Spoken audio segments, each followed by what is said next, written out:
I'm Lisa from Mobile Tech Review, and this is the Amazon Kindle Fire. This is their new 7-inch ebook reader, video player, you name it, everything to consume Amazon content and some other content as well. So you can see something from Amazon. Well, you would think of it primarily as a book reader, wouldn't you? But right now we're in the video screen, for example, and this looks like something out of a page of iTunes or something like that. You've got Prime Instant Videos featured here, movies that you can rent, TV shows that you can rent, all that kind of thing. If you go back to the home view, you'll see that we've got newsstand, books, music, video, documents, which is anything that you send yourself using the Amazon Send Yourself Stuff function over email, apps, and the web browser. And yes, it works in both portrait and landscape modes. You just turn it and the screen rotates. So whichever way you like looking at your content better, you can do.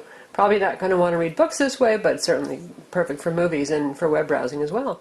The Amazon Kindle sells for only $199. That's incredibly cheap. Usually for that price you only get bargain basement tablets that run old versions of the Android OS and have nasty resistive screens. This is the first high quality product we've seen at this price point. And how does that work? Why does everybody else charge more for the tablets? Well, Amazon's willing to lose some money on the hardware if they need to, because they're hoping that you're going to subscribe to Amazon Prime service, which is going to cost you $80 a year, and you can stream about 10,000 movies and TV shows, and also get free second-day shipping when you purchase physical stuff from Amazon. And they figure you're going to buy books and magazines and maybe even some applications, and they get a cut when you buy an application from the Amazon web store.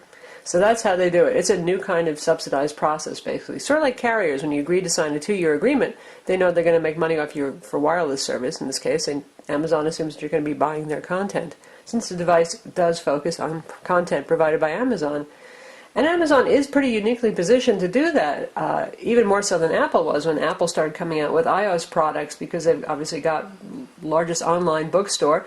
They have periodicals, they have their videos, they've got their own app store, which is reasonably well populated. In fact, let's take a look at that first, for those of you who are thinking of using this as an Android tablet more than an e-reader or a media consumption device. And you can see right here I've got a bunch of applications already downloaded and installed, and it also uses the bookshelf metaphor, weird as that might be for applications. And if you hit the store, you can see they have a couple of thousand apps. Now, they have most of the top apps that you're going to want, like IMDb, Flickster, Quick Office, Office Suites, that kind of stuff, but a couple of thousand pales in comparison to several hundred thousand on the full Android market, which you do not have direct access to on this device. This is a sandbox version of Android, heavily customized by Amazon, and by doing that they can make it very user-friendly, and you can count on vetted applications that don't have viruses or Trojans in them in their app store, but at the same time it's less easily expandable, extensible than a basic Android tablet. For example, compared to something like the Samsung Galaxy Tab 7 Plus that just came out, which is a couple $100 more, but is your basic open honeycomb tablet. You can put anything you want on it that's available for the Android market or off. You can also shop for Amazon apps, as a matter of fact. And while we're comparing them, Samsung, of course, always likes to make the thinnest and the lightest products out there, and it indeed is a couple of ounces lighter than the Fire, and you can see it is thinner. The Fire weighs 14.6 ounces, speaking of weight, and that's a bit heavy. You're going to feel this holding it in your hand. It's a little bit more like holding a hardback book than a light paperback book. Not horrible, but still. And if we compare it to its kissing cousin here, we've got the BlackBerry Playbook here, and they share a lot of hardware design heritage. In fact, they look quite similar. Similar thickness, both have soft touch backs. Inside here we've got a 1 GHz dual-core CPU, 512 megs of RAM, 8 gigs of storage with about 6 gigs available. And there is no expansion slot, no micro SD card slot, so you're not going to fit a huge amount of video content on here, let's say. You can put a good number of applications, plenty of books. Books tend not to be large. Magazines can be large, and a lot of the magazines are being delivered as applications. They're very rich and pleasing to look at, but we just downloaded an issue of a magazine, New Yorker, that was 129 megs just for one issue. And that's where the cloud storage thing comes in here. If we take a look back and say we go to our books, and you can see there's always a toggle here between cloud and what's actually on the device. And that works throughout with videos, with music. If you use the Amazon MP3 Music Store, anything you purchase from Amazon is stored on their servers, and you can pull it down anytime you want, and you don't need to permanently store it on the device. That's their way around the problem. Really, given the fact that flash storage is so cheap, I find it a little boggling they didn't give you more, though. I mean, because sometimes you do like to keep some favorite movies on the device, or you're going to go on vacation where you might not have access to Wi-Fi, and that can certainly be a problem. Barnes & Noble Nook tablet that's coming out this week as well does have an expansion card slot, and it has 16 gigs of storage as well, so they win in that respect. This has an IPS display that Amazon says is hardened. They don't mention Gorilla Glass. We don't know what it is, but they do say that you can leave your keys sitting on top of it and not worry about it scratching. We haven't attacked it yet. So far it seems reasonably durable. Because it's IPS, it's very bright, it has great contrast, and very good viewing angles. As I turn it, you can still actually see the colors and what's on the screen. Very nice. Also important for reading where you want a sharp display. The Nook tablet that's coming out will also have an IPS display. Definitely a must-have for both books and for video consumption, but particularly for books. It has reasonably high pixel density. It's 1024 by 600 pixels. I wouldn't have minded a little higher, honestly, for books, but given the horsepower that's inside this, they probably thought that was about the most appropriate resolution that they could use for videos and not have the device bogged down when playing. Amazon says this is an anti-glare screen. Well, you can probably see it. It's glaring plenty. See those flashes there? That's just the nature of LCD displays. Unless you put a really deadening matte finish on top of them, they don't look as attractive. Well, it's going to look that way. And maybe somebody will come out with a good matte screen protector. And if you compare that to the Kindle Touch here, which is an e-ink based reader, you can see just about no glare. A little bit if you angle it around, but pretty easy to deal with that kind of thing. But you get that black text on a gray background kind of thing. Very easy on the eyes, certainly, and much better battery life. So it really depends on what you're looking for. If you primarily just want to read books, obviously something like the Kindle Touch is going to be a very good choice. It's only $100 if you get the ad-subsidized version. Can go for a month on battery and easy on the eyes. You do need to have light in the room to read, whereas with the Kindle Fire, you can read this in the dark, in dim lighting, which is rather nice. This runs Android OS 2.3 Gingerbread, but as I mentioned, unless you're an Android user and you notice the little telltale signs, you probably would have no idea because there's really no access to the usual Android desktop, widgets, application drawer, anything like that. It's all been covered over. You do have tap there and you can see the controls here to get to wireless, volume, brightness, that kind of thing. And if you go to more, you see a very skinned over version of Android settings. Fairly basic stuff. There are no buttons here. The only button is the teeny weeny power button on the bottom here. And there's your micro USB port, and your headphone jack 3.5mm standard is on the bottom. Because there are no buttons, Amazon has a fairly pervasive button that will appear down here to control the device. Now when you're in the home screen, there's no home. Primarily this is a home button that we're talking about here. But say we go into a book. And this is my favorites view over here, what I've recently accessed.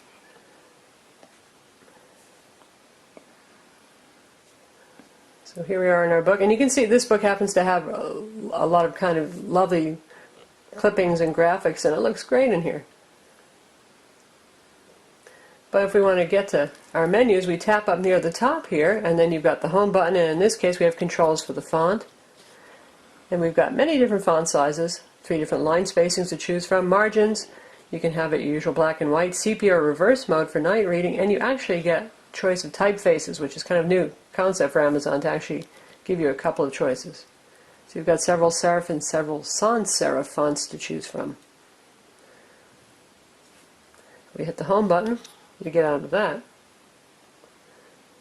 For in videos, you can see here's the home button again, and this indicates that there's some menu functions here, so you can go to settings or help. And pretty basic stuff there. Generally speaking, in terms of settings in these applications, you won't see very much at all. You're really just going to be using that home button and that back button. So since this is a Kindle after all, let's take another look at this. Obviously there's no screen refresh going on here because this is not e-ink. You can swipe or you can tap to change pages. Page turn speeds are pretty good. Certainly adequate. And if you want to bookmark, you just tap in the upper corner, which has become the convention for touchscreen e-ink readers. Now text looks fairly sharp here, and in fact it looks quite sharp. And it makes for a very pleasant reading experience. So if you don't mind reading on LCDs, definitely I say that this is a nice product for reading. Now we've got a comparison here. We've got the HTC Flyer, which is $2.99 for the Wi-Fi version. And we've got the Kindle Fire on the left. And you can see actually that the HTC Flyer looks great too. We're in the Barnes & Noble Nook app. Of course, you can load the Kindle app or any other application that you want. And the HTC actually is a little bit whiter for the background. This has a slightly, vaguely purple tint to the background. And I'd say they're just about equally as sharp. So in terms of being able to read ebooks on a LCD-based Android tablet, obviously you can do that on any Android tablet, Nook, Sony, Kindle. They're all available on tablets as well. One thing you won't be able to do with the Kindle Fire is load Barnes & Noble Nook or anybody else's ebook reader unless it's offered on the Amazon app marketplace, and you can be sure that they're not going to allow Barnes & Noble Nook on here, Sony Reader, any of those other applications. Now, for you adventurous types, if folks find a way to root this device, then it could be a go, and you certainly have an incredibly affordable, a $200 reader that you can use with any bookstore that you want that's available for Android. But as of right now, it's going to be only Kindle products for book reading. This uses Whisper Sync, and that means that it'll sync your last read page if it's a book that you bought from Amazon. And you get portrait orientation as well as landscape orientation. There is no facing pages view here, but honestly on a screen this size, I'm not sure that there's a whole lot of utility to having facing pages anyway. Now let's take a look at videos. And while we're here, we're going to try out. You get a free Amazon Prime membership for a month, by the way, to try out to see if you like it. But we're going to check out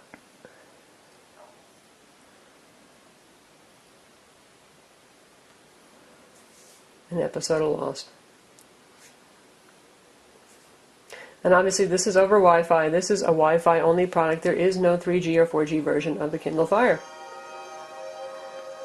That loads right up very quickly. There's like no buffering. You start out with sharpness. Good quality. And the speakers are almost at maximum volume.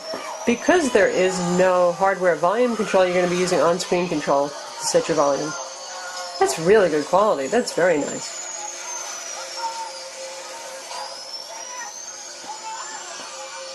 And if you tap it, here's your volume slider right here. Your scrub control if you want to advance through it. And there's a little go back 10 seconds in case you just missed what happened. And a pause button. Sound comes out from the stereo speakers here, and you know, for a tablet this size, that's not bad sound, not bad volume, and you can use the headphone jack, of course, too. Now you can play your own videos as well. Here's access to the library, and the library will show you on the cloud anything that you've purchased from Amazon here, and anything that's on device. But oddly, our videos are not showing up. We put some MPEG-4 videos, which is what this supports. So we downloaded a free file manager. There are several available on the Amazon Marketplace, just like there is on the Android Marketplace, to find our videos using the File Explorer, and we've got a 1080p high profile trailer we're going to check out now. Not so much of a point to be playing 1080p on this because obviously it's not a 1080p display. It does not have HDMI out, nor does it have DLNA for wireless sharing. But nice to see that it can do it, and it's doing a very good job. We're talking about huge potential for millions of people. Very nice display. Smooth playback. Good times.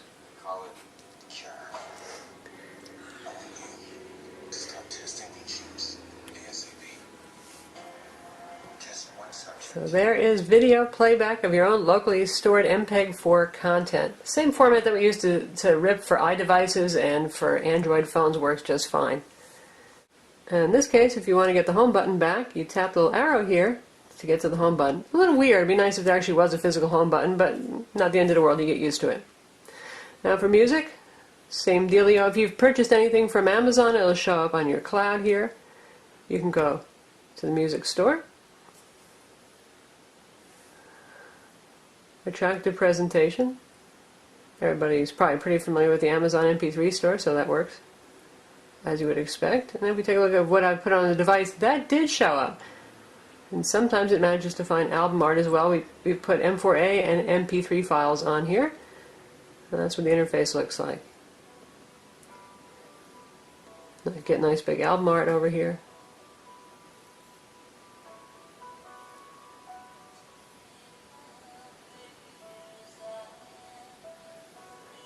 There's the music player.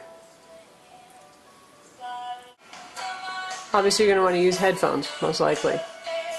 And yes, it plays in the background, so you can read a book and listen to music at the same time. Or surf the web. Speaking of surfing the web, we have Android web browser here with a little intelligent back-end caching from Amazon. Now that Silk browser feature that they use, it depends on their being able to track user behavior. This device has only just come out, so they know what pages are accessed most often, so they can keep cache copies on their server, maybe to speed things up. But nonetheless, browsing speed is fine, and yes, it does have Adobe Flash. And now we'll check out our own web page. You can see you get a nice thumbnail view of the bookmarks there. And it loads quickly over Wi-Fi. Scrolling speed reasonably good, a little tricky sometimes, but it's fine. Pinch zooming, yes. Double tap zooming. Yep. Not bad speed. And yeah, it can do Adobe Flash. We'll check out one of our video reviews so you can see it for yourself.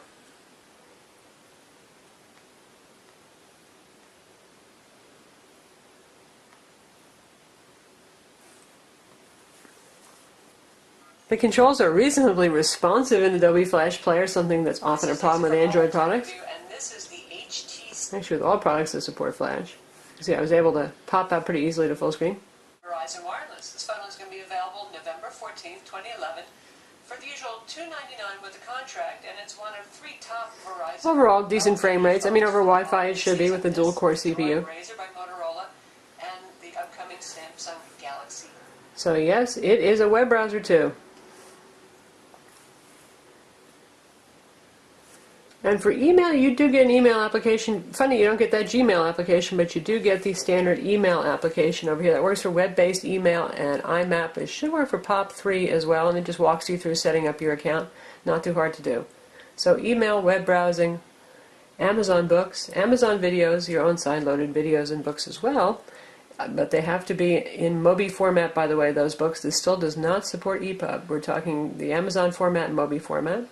And music supports MP3, M4A, and Amazon content as well as your own.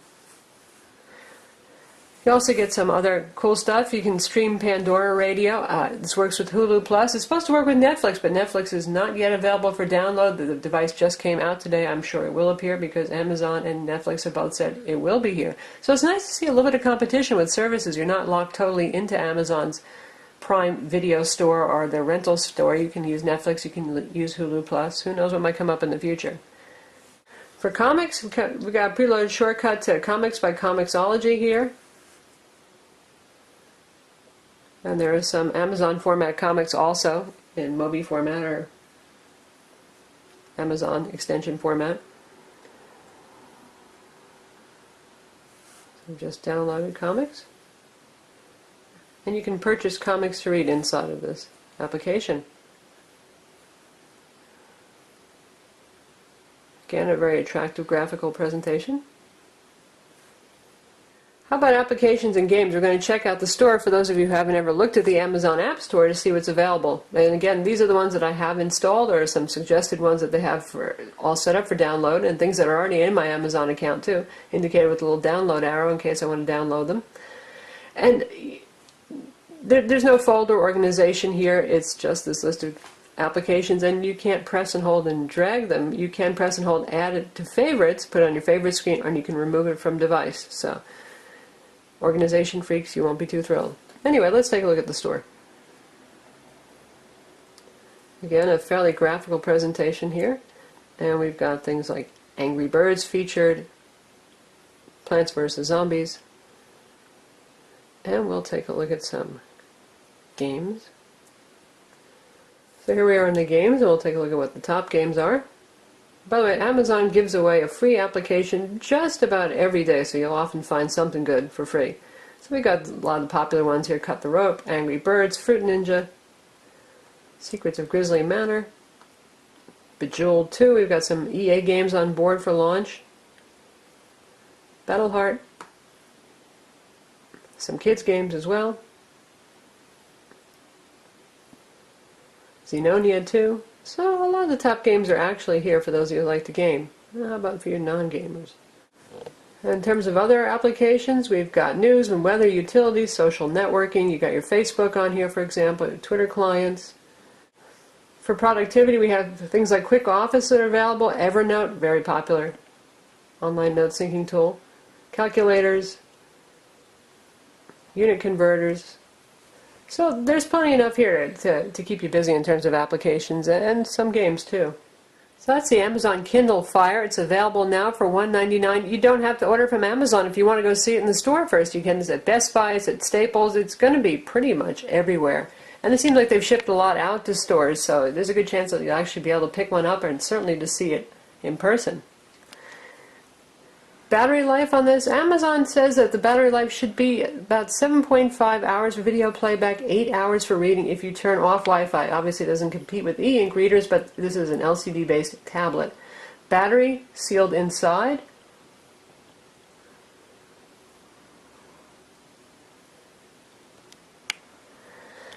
And Amazon does include a charger in the box, as they say it charges in 4 hours. And you can also charge it over USB, probably quite slowly given the fact that there's a fairly large battery in this guy, but at least you can do it. By the way, if you do want to transfer your own content to this, books, again in Mobi or Amazon format, MP3s, your own video files in MPEG-4 format, you can do so using a micro USB cable. I'm Lisa from Mobile Tech Review. Visit our website for the full review of the Kindle Fire.